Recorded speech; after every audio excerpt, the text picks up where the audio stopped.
Hi, so I'm always looking for great new ways to engage students in the classroom. So we have a prevalence of iPads in our school district. So there was a technique that I've been meaning to play with for quite a while now, and it's called stop motion. So in this short video, I'm going to explore my experiments with stop motion recently and how I've really enjoyed this engaging tool, and I think it could be used in the classroom for having students describe a process and a sequence of events, which lends itself to almost every subject area, from retelling a story in English to practicing spelling words by moving manipulatives around to recreating the water cycle in science, or even cooking and exploring fractions in math. So my project that I worked with is that I love to cook. And you see all these great little like magical cooking videos on Facebook now that work through a recipe in like 10 seconds using stop motion. So you'll see today how I made salmon dip. So like any good project, you don't jump into the video first. So I'm going to go over my story mapping and then the video with you today and the end result, which is you will see my salmon dip recipe. Hope you enjoy.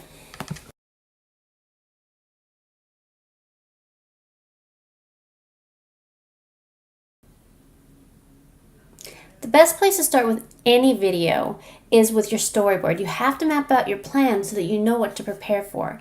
So I quickly just opened up my iPad and Notability to do this, but this could just as easily be done on a piece of paper. The important part is that you map out your video so that you're not caught off guard. You know what you're going to do. And so while my video changed slightly from my storyboard, the main components and everything went pretty smoothly because I had a plan ahead of time. So the first thing I had to do, since I was doing a recipe, was get the recipe laid out and have all my ingredients. On my storyboard, I gather my ingredients. I decide that I'm going to use my cutting board as my stage. I gather my salmon, my mayonnaise, my green onion, my cream cheese, and my garlic spread. I get my knife, the cutting board, my mixing bowl, my measuring cup all together. And I know all this because I map it out in my storyboard, as you can see. I go through them. I'm going to chop the onion. I'm going to add the mayonnaise. I'm going to add the cream cheese, quarter of a cup. I get my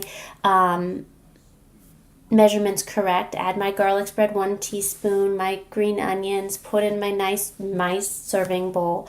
And then I describe that I'm going to chill 1 hour. So I map that out ahead of time, so that when I go through the steps in my stop motion video, it will smooth and I won't be jumbling and wondering what I'm supposed to do.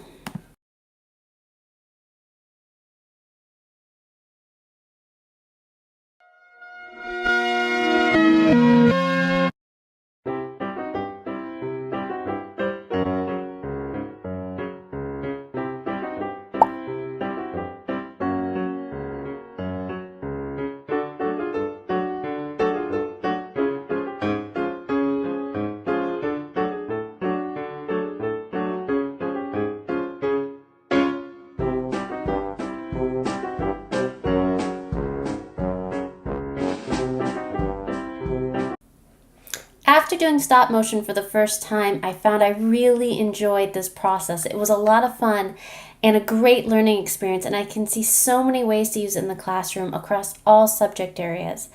Some things I learned was you really do have to plan out your project ahead of time and have a goal of the whole process, and the storyboarding really helped with that.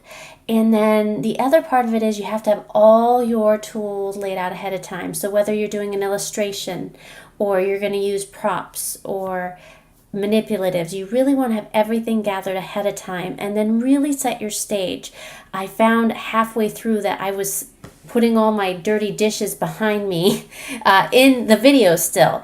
And in hindsight, I should have tried to, and I tried to go back and keep a cleaner stage. Little things that you learn along the way, it makes a big difference in your presentation, those little details.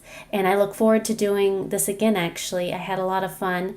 It wasn't too time consuming in the classroom. I can see especially if you do it kind of once a month or semi-regularly. The students could really get into it, really learn and demonstrate their learning in a variety of ways without being so laborious that you're spending 2 days on a video. It can be a big bang for your time project. So I hope that you learned from this as I did, and learned that stop motion photography can be a great tech tool in the classroom with readily available things we already have. For this presentation, I did use Stop Motion Studio, a $4.99 app off of the iTunes store.